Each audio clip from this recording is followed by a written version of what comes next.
Beberapa bulan yang lalu, Bosman sudah mengatakan bahwa perang melawan globalis ini masih panjang, masih lama dan memerlukan daya tahan atau endurance yang panjang. Menghemat tenaga, menghemat amunisi, dan cerdik merupakan langkah yang dibutuhkan. Bukan pinter loh ya, cerdik. Pinter itu bisa hafalan di sekolah, itu pinter. Mengikuti ilmu yang diberikan oleh guru, oleh dosen di kampus, itu pinter. Kita sekarang juga pejabatnya orang pinter semua. Saking pinternya cetak uang dibilang inflasi. Ngutang asing itu benar, bergantung dolar itu benar. Lalu kerjasama dengan negara komunis yang penuh tipu daya dibilang benar. Dan bergantung pada investasi asing itu benar. Dan genre berpikir begitu saat ini berkuasa mutlak mengatur negeri ini. Jadi yang di atas tinggal gampang, cuman bagi sembako sama kunjungan-kunjungan. Itu pinter pejabatnya namanya. Pinter minteri atasan, sama pinter bodohi rakyatnya. Sementara yang dimaksud cerdik di sini adalah street smart, orang yang memakan pengalaman hidup yang keras, makan jalanan, terantuk-antuk hidupnya, namun mantulnya lebih tinggi dari jatuhnya. Di atas orang cerdik ada lagi orang bejo atau orang beruntung. Nah, lebih enak lagi gabungan keduanya sebagai pemimpin. Sudah bejo, cerdik lagi, itu baru pantas jadi pemimpin yang mengatur perang melawan globalis cabal. Oh iya,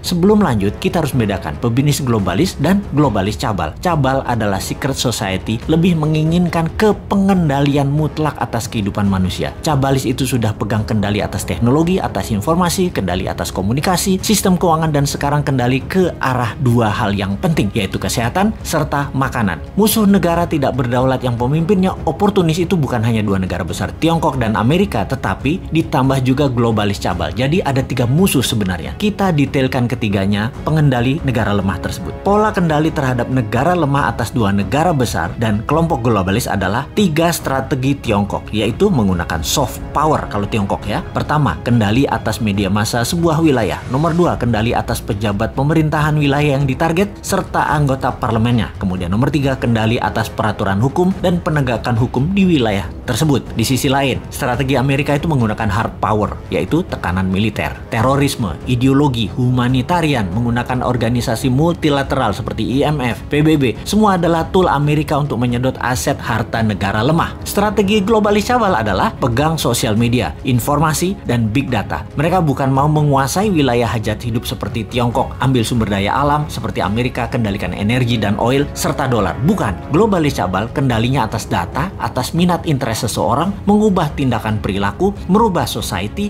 merubah dunia dengan merekalah pemegang kendali hidup manusia, bukan hanya wilayah. Globalis cabal anti negara, anti nasionalisme, senang atau mendukung pemimpin otoriter yang bisa dikendalikan oleh mereka. Jadi saat ini perangnya ada tiga front, Tiongkok, Amerika, dan globalis cabal. Globalis saat ini pegang kendali atas big farmasi atau perusahaan obat-obatan besar serta kesehatan. Alat tes COVID, virus COVID, dan vaksin adalah satu paket globalis cabal yang punya. Sistemik sekali kerja mereka, didesain panjang sejak 15 tahun yang lalu. Detail, rinci, terarah, lengkap dengan perang medianya, desain ketakutannya, dan alat yang disebut COVID atau virus yang sedikit lebih mematikan dibandingkan flu itu. Bahkan vaksin buat para petinggi big farmasi atau elit globalis cabal beda dengan yang dikasih ke masyarakat. Pastinya yang di masyarakat itu mengandung merkuri. Ini kata Data Intelijen Pertahanan Internasional loh ya, mudah-mudahan data ini salah. Vaksin globalis paling nggak suka dengan imunoterapi atau imunodulator, peningkatan imunitas yang dipakai untuk melawan mereka. Karena tidak bisa didata, tidak bersertifikat.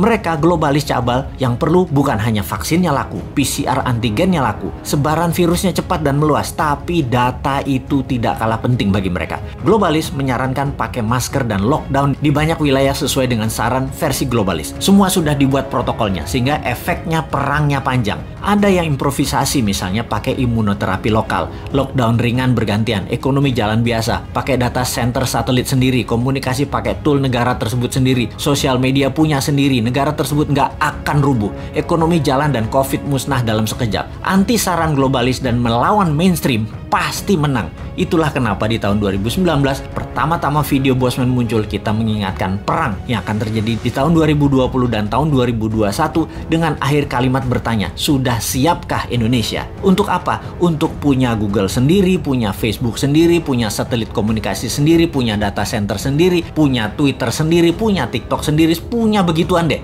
Ini kira-kira maksudnya. Hanya di tahun 2019 awal tersebut kita menginformasikannya pelan-pelan, muter-muter bersanepo gaya bahasa pengandaian dan indirect language.